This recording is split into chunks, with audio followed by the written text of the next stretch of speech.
An external link is from a website that sits outside of your website. So for example, WebGrowth has a number of external links from key partners we've built relationships with over the years. Grow.org.za, foodbloggerindaba.com, WordCamp, Cape Town are just a few examples of these. These websites all have their own domain authority, and from the exact location where the link comes from, that page has its own page authority. So what happens is that page authority then gets siloed through the link over to the respective page that is linking to us. What this does is pass the link juice and authority across to your web page, ultimately increasing or maybe even decreasing the target web page's page authority. Why I say decrease is because if your web page is very authoritative, let's say having a page authority of over 40, and you have a number of low quality links pointing back to this page, say a page of authority of say 5 each, then you have the risk or run the risk of getting your page devalued. So our goal at WebGrowth is to continuously look for relationship opportunities whose websites have similar or higher domain authorities than ours. This doesn't mean we shut the door on low authoritative websites linking to us, but we need to be aware of them.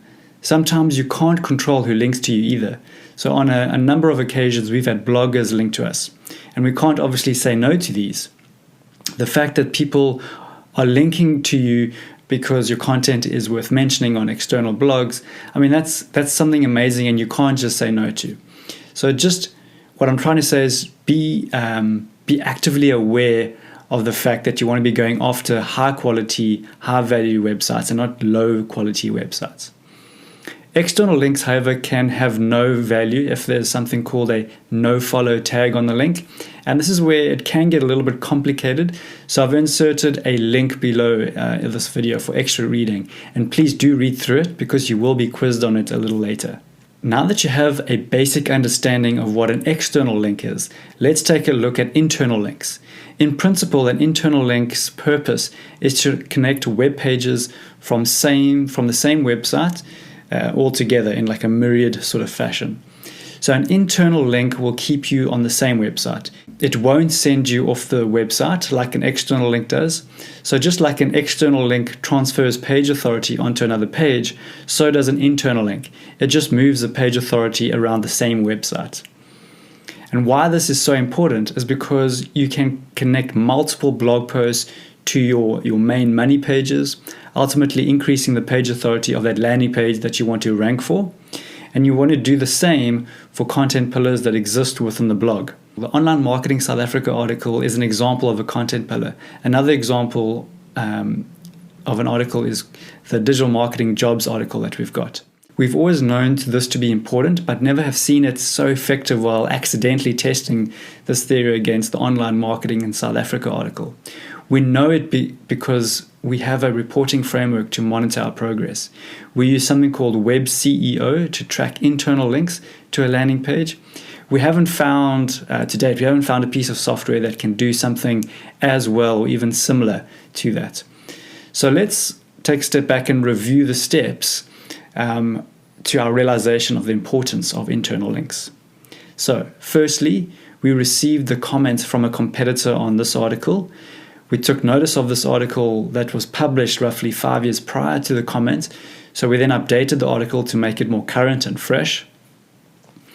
We boosted the article on Facebook to drive more engagement and traffic to the article. We then changed the URL from being in the root of webgrowth.co.za to having all blog posts, including that one, to sit within a blog folder in the URL string. We then boosted it again on Facebook.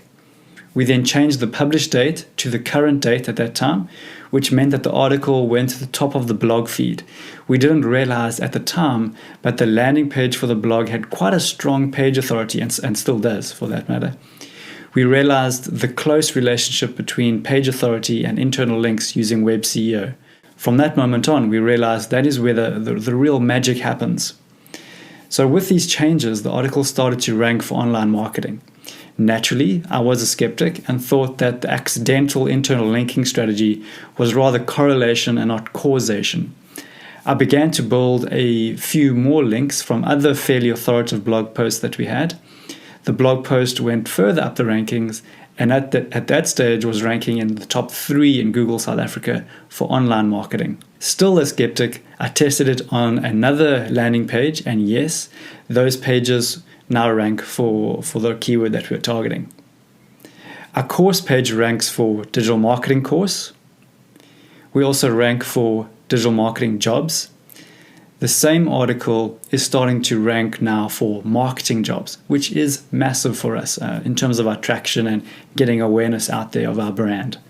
I've mentioned this before, but it's important to understand. So please do not get too excited about the strategy and place hundreds of links all over your website targeting other pages within your site.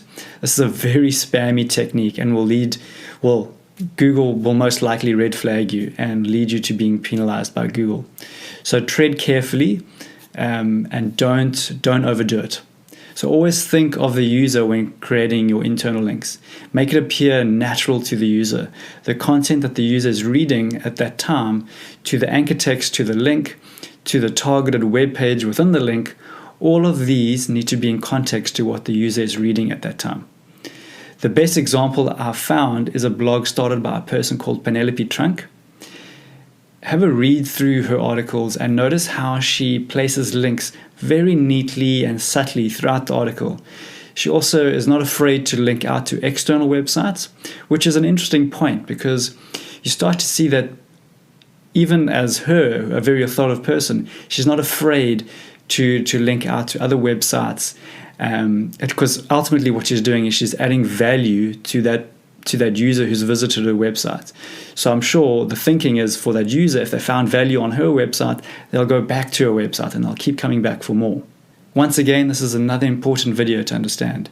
If used tactfully, this can be such a great opportunity for growth, especially if your site is quite mature and has a decent domain authority. However, if over-optimized, it can literally destroy your website's traffic within a month. So please tread carefully, like I said. Think about the strategy on executing of these internal links and think about how your whole website comes together, which web pages you want to target and what those keywords are that you want to target for each page.